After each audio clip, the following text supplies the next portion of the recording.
Kumusta? Ako nga pala si John Philip P. Caporal ang mag-aaral ng Grade 9 Rambutan. Sa panahong ito, kumakalat ang kalabang hindi natin nakikita, hindi naririnig, at nakapangingilabot.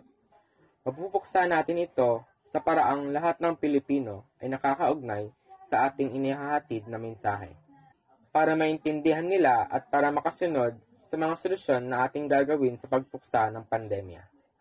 Ang maka-Filipinong bayanihan ay isang paraan upang maiwasan ang pandemya.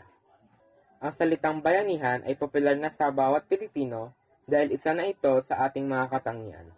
Hindi man natin ito maisasagawa ng sama-sama, pero sa maka-Filipinong bayanihan ay pwede tayong maghatid ng mensahe, impormasyon, na gamit ang sariling wika ng ating pamayanan, upang lahat ay makaintindi, sumunod, at makikiisa.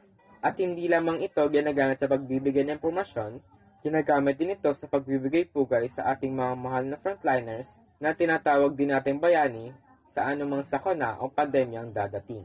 Ang simbolo na ginamit ng BWP 2020 ay nagpapakita ng isang bansa at isang Pilipino sa bawat elemento nito. Ang bangka ay sumasagisag sa mga Pilipino at ang tatlong taong nakasakay dito ay kumakatawan sa Luzon, Visayas at Mindanao. At ang pagsagwan ay sumasagisag ng bayanihan sapagkat hindi lamang ito ginagawa ng isahan kundi sama-sama. At ang alon ay ang mga pagsubok na dumadating na kinakaharap ng bawat Pilipino at ng bansa natin. Ang sabuan ay simbolo ng katutubong wika na siyang pangunahing kasangkapan sa pagtutulungan ng mga nakasakay sa bangka upang sila ay makarating sa paroroonan na mabilis, matiwasay at ligtas. At ang dapat tandaan ay laging sundin ang panuntunan ng pamahalaan upang tayong maging ligtas sa pandemya.